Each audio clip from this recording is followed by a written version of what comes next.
Vairāk nekā 1000 Latvijā dzīvojošo Krievijas pilsoņu varētu būt jāpamet Latvija. Par to paziņoja Pilsonības un migrācijas lietu pārvaldes vadītāja Maira Roze. Tajā pašā laikā pastāvīgās uzturēšanās atļauju Latvijā ir pieprasījuši aptuveni 15 500 Krievijas pilsoņu. Savukārt termiņu uzturēšanās atļauju Latvijā ir pieprasījuši gandrīz 3000 cilvēku. Pēc Rozes teiktā aptuveni 2200 cilvēku nav neko darījuši, lai turpinātu uzturēšanos Latvijā. Tomēr šis skaitlis nav galīgs, jo cilvēki turpina iesniegt dokumentus Pilsonības un migrācijas lietu pārvaldē. Rīgas administratīvā rajona tiesa izskatīja lietu par Sijā Circle Latvija pieteikumu degvielas uzpildes stacijas un automazgātuves Daugavpilī Sporta ielā 8A būvatļaujas saņemšanai un uzlika par pienākumu pilsētas plānošanas un būvniecības departamentam izsniegt prasītājam degvielas uzpildes stacijas būvatļauju. Iepriekš 2022. gada vasarā Daugavpilī notika sabiedriskā apspriešana par degvielas uzpildes stacijas ar automazgātuvi būvniecību Sporta ielā 8A. Tajā piedalījās vairāk nekā 600 respondentu. Balsis par un pret sadalījās gandrīz vienādi, taču visi blakus esošo dzīvojamo māju iedzīvotāji un īpašumu īpašnieki, tostarp Daugavpils Olimpiskā centra un Daugavpils universitātes bija pret šo būvniecību. Vērtējot Daugavpils pašvaldības argumentus lietā, tiesa konstatēja, ka ir spēkā pilsētas teritorijas vēsturiskais plānojums, kas pieļauj šāda veida būvniecību konkrētajā zemes gabalā. Tiesa arī atzina, ka nomnieku iebildumi ir vispārīga rakstura un nepierāda konkrētu vides aizsardzības noteikumu pārkāpumus un vides aizsardzības tiesību neievērošanu. Ņemot vērā kaimiņu īpašumu īpašnieku intereses, pilsētas plānošanas un būvniecības departamenta komisija nolēma atteikt Circle K izsniegt atļauju degvielas uzpildes stacijas ar automazgātuvi būvniecībai. Šim lēmumam sekoja līdzīga satura pašvaldības lēmums, proti neatļaut degvielas uzpildes stacijas būvniecību. Kā rezultātā Sijā Circle K Latvija vērsās tiesā. Nākamgad Daugavpilī tiks palielināts atbalsts ģimenēm, kuras aprūpē bērnus un pieaugušos ar invaliditāti. Aģentūrai Leta pastāstīja pašvaldības sociālā dienesta vadītāja Marina Gerasimova. No 1. janvāra tiks palielināts veselības aprūpes pabalsts ģimenēm, kurās aug bērns invalīds ar funkcionāliem traucējumiem vai bērns ar cielakiju. Turpmāk pabalsts būs 300 eiro gadā par katru bērnu, ieskaitot sociālās rehabilitācijas pakalpojumus. Pašlaik pabalsts ir 140 eiro gadā ģimenēm, kurās ir bērns invalīds ar funkcionāliem traucējumiem, un līdz 175 eiro gadā ģimenēm, kurās ir bērns ar celiakiju.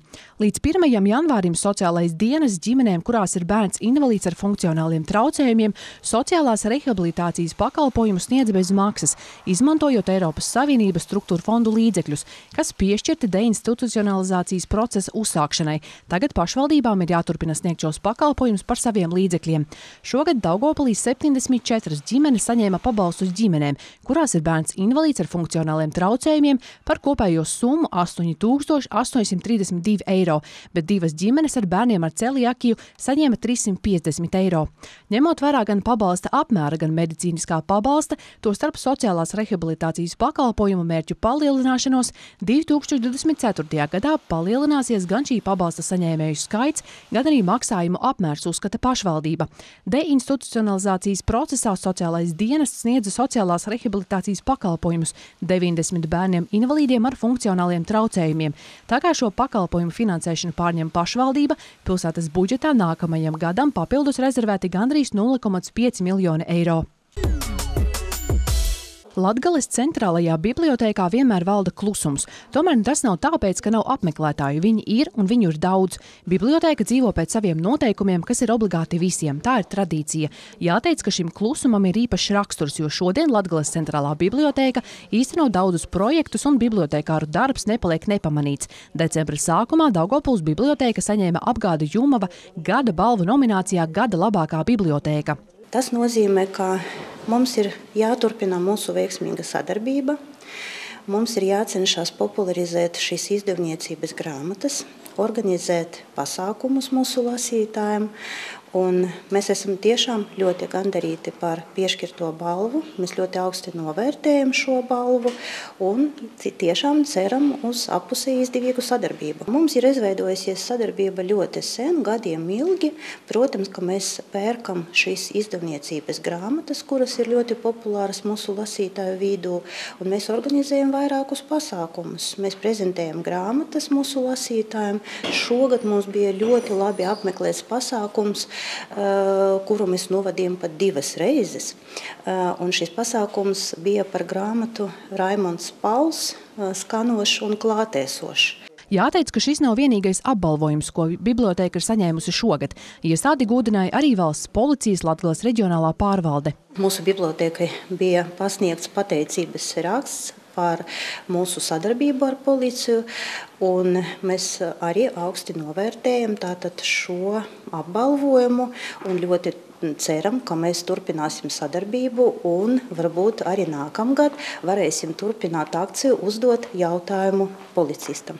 2023. gads bibliotēkā ir bijis notikumiem bagāts gads. Tas neiztika arī bez izaicinājumiem. Jūlijā Nerdzīgo biedrība Šķiekuru bibliotēka pievienojās Latgales centrālās bibliotēkas lielajai saimei. Šogad ar 1. jūliju mūsu tātad ģimene ir pievienojusies vēl viena filiāle Šķiekuru bibliotēkā, kuru mēs pārņēmam no Latvijas Neredzīgo bibliotēkas.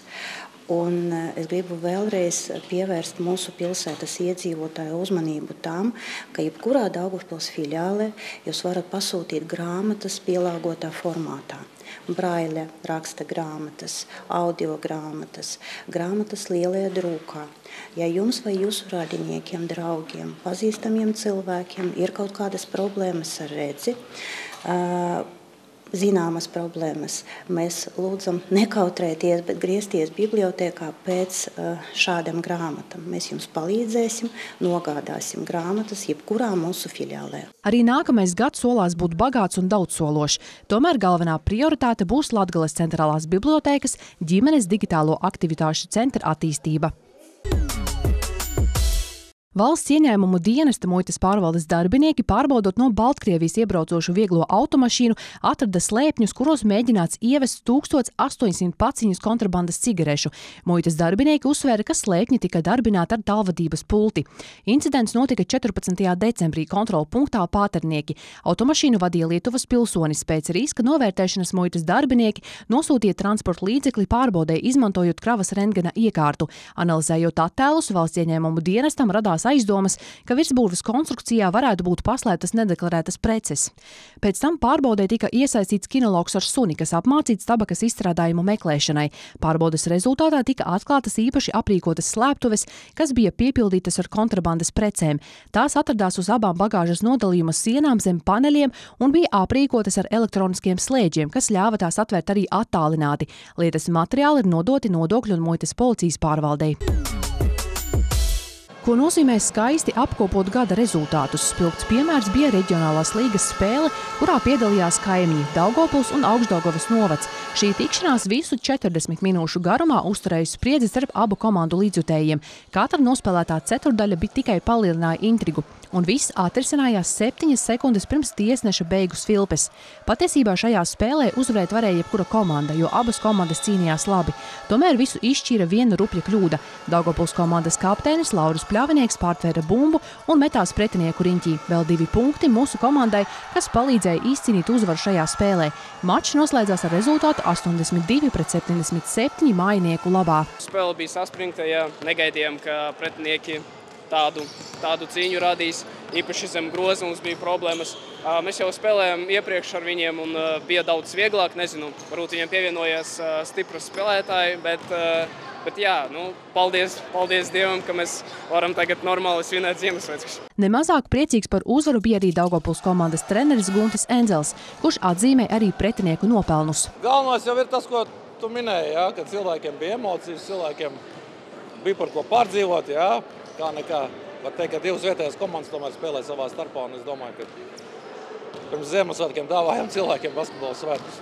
Neatkarīgi no rezultātā, jā, vai vienu komandu vai otru. Jāsaka, viņš šodien spēlē daudz labāk nekā mūsu pirmo spēli. Labi, viņiem arī sastāvs mazliet savādāks bija, un viņi ir pārāk par mums doto brīdi fiziskā ziņā, kas ir tīri likumsakarīgi. Viņi tomēr ir vecāki spēlētāji, bet es domāju, ka mums ir citi trumpi, varbūt, kurus mēs šodien tik labi neizmantojām. Kaut arī, ja mēs būtu iemetuši savus brīvos metienus, es domāju, ka tur spēle varēja beigties mums par labu ātrāk. Nemazāk spilgtu cīņu rādīja arī dalībnieki daudzajos konkursos, ko Daugavpils basketbola komanda rīkoja starpbrīžos. Jāatzīmē, ka palīdzēt basketbolu attīstībai Daugavpilī nolēma arī vēl viens atbalstītājs. Pazīstamā apdrošināšanas sabiedrība Balsija, kas dalībniekiem bija sarūpējuši patiešām lieliskas balvas. Šodien tiešām basketbola svētki ir izdevušies. Ir pēdējais šī gada spēle, pilnas tribīnes, emocijas, pēdējās sekundes, Daugavpils uzvara, jauni konkursi, atbalstītāji. Tiešām mums vienā konkursā, kur ir metieni no centra, mēs gaidījām visu šo pusgadu, lai kāds iemestu. Šodien veseli 2 skatītāji laimējuši 50 eiro dāvanas kartes. Tā kā nāciet uz basketbolu, ar nepacietību gaidu, kad atgriezīsimies pēc Ziemassvētku un Jaungada pasākumu. Tā kā visiem priecīgus Ziemassvētkus un tiekamies basketbola laukumā. Basketbolists šo gadu visnotaļ noslēdz uz pozitīvas nots. Tagad komanda nedaudz atpūtīsies un jaunajā gadā turpinās cīnīties par reģionālās līgas medaļām uz tikšanos 2024. gadā.